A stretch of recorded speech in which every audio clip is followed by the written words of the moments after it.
Magandang gabi po sa ating lahat. Talakayin po natin ang patungkol po sa pinagsama na dalawa. No? Yung isa at ang isa na pinagsama at sila ay iisa. So sa kaisipan ay iisa dapat. No?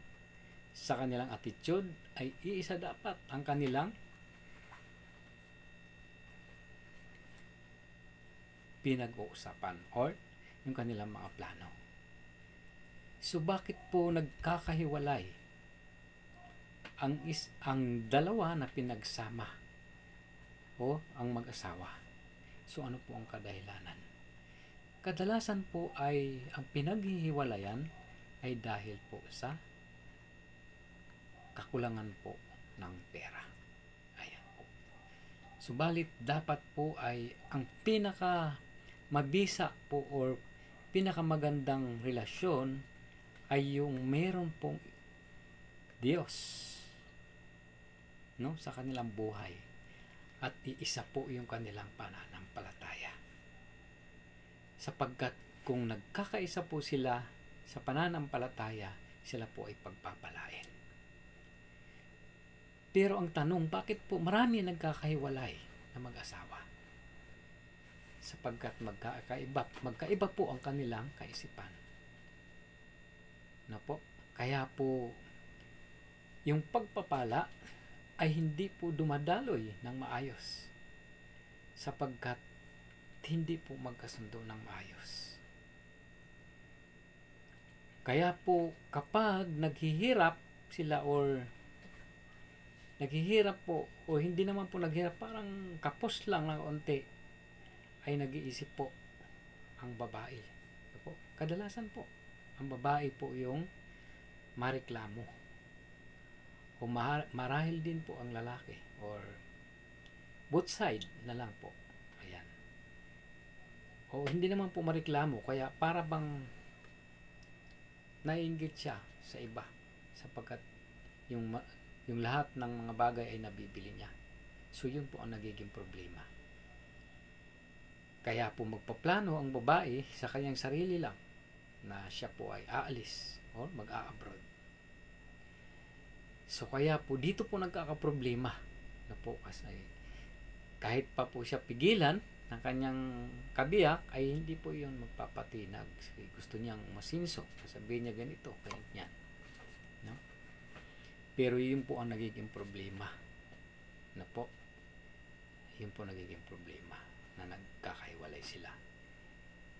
Tingnan po natin ang talata po natin sa Mark chapter 10 verse 7 hanggang 9 po.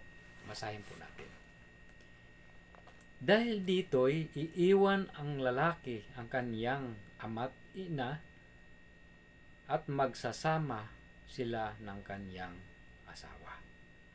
At ang dalaway magiging isa. Hindi na sila dalawa kundi iisa. Ang pinagsama ng Diyos ay huwag nang paghiwalayin ng tao. So, kung titingnan po natin sa ating binasa, ay iiwan nila ang kanilang magulang para sila ay pumagsama. No? At silang dalawa ay iisa na. So, pero ang tanong, bakit po nagkakahiwalay? Sapagkat nagkakaroon po sila ng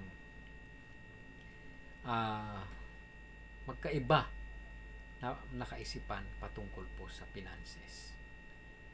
Marahil hindi po nakakatiis ang babae kapag medyo kapos, ay gusto niya po yung hindi naman pong marangya, kundi gusto niya yung nabibili niya lahat ang gusto niya. So kaya nakakalungkot po. Subalit ang pagpapala ay binibigay po ito ng Diyos kung meron po tayong tunay na pananampalataya. Kaya nga po yung salita ay mahalaga na nagmumula sa Diyos. Yung the word of truth. So yun po ang dahilan. Kaya po ano pong gagawin ng babae? Pipilitin niya po na mag-abroad kahit ayaw po ng kanyang kabiyak. At dito na po magsisimula yung problema. Bakit? Sabi nga po ng Bible, dapat lagi po silang magkasama. Dito po magsisimula yung problema. Sapagkat kapag malayo po sa kanyang kabiyak, siyempre nangungulila ang bawat isa sa kanila. At marahil isa sa kanila ay matukso. So kaya po dito na nagkakaproblema, kaya nagkakaiwalay, yes. Kaya nga po kung babasahin po natin ang mga ngaral, chapter 4, verse 9, ito po ang sinasabi. Ang dalawa ay mabuti kaysa isa. Mas marami ang bunga ng anumang gagawin nila. Kapag nabuwal ang isa, maitatayo siya at ng kanyang kasama. Kawawa ang nag-iisa sapagkat walang tutulong sa kanya. Kapag siya'y nabuwal, iyan po ang dahilan. So, siyempre kapag nag-iisa ka po, wala ka pong katuwang. Wala po sa iyo magpapaalala. So, ito po ang dahilan na yung isa ay meron po siyang katuwang sa buhay.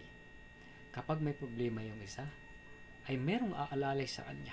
Yung pong sinasabi na kapag nabuwal, ay may magtatayo sa kanya. So, kaya po yung dalawa na pinag-isa ay mabisa o'y malakas sapagkat nagpapalakasan sila. Pero sa ganitong sitwasyon, mahirap na po. Kaya nagkakaroon po ng temptation sapagkat sila ay magkalayo. Kaya nga po, hindi po advisable na magkahiwalay po ang dalawa na pinagsama ng malayong lugar. Dapat lagi po silang magkasama. Gaya nga po ng sinasabi ko, ang pagpapala ay nariyan kapag tunay ang ating pananampalataya. Kung sumusunod po tayo sa ating Panginoon, tiyak po na ang pagpapala nariyan. So kaya po ito ang dahilan kung bakit nagkakahiwalay ang marami. Dahil sila po ay nagkakalayo, dahil po nag-a-abroad ang isa sa kanila at natutokso po ang bawat isa sa kanila. Yun po ang dahilan. So kaya po nakakalungkot na po sa mga ganitong pangyayari. Sapagkat hindi po maiwasan kapag magkalayo kayo, front po kayo ng tukso. Tandaan po natin. Kaya nawa po, marami po tayong natutunan sa oras na ito. Nawa po ay isipin po natin mabuti na kapag tayo nagkakalayo ay ito po yung magiging struggle natin. Na po sa dalawa na pinagsama at dapat hindi po nagkakalayo. Kaya nga po sabi po sa ating talata, ang dalawa na pinagsama ay dapat hindi paghiwalayin ng tao. So maraming salamat po ngayong gabi. Nawa po pagpala po ang mga salitang ito sa inyo po.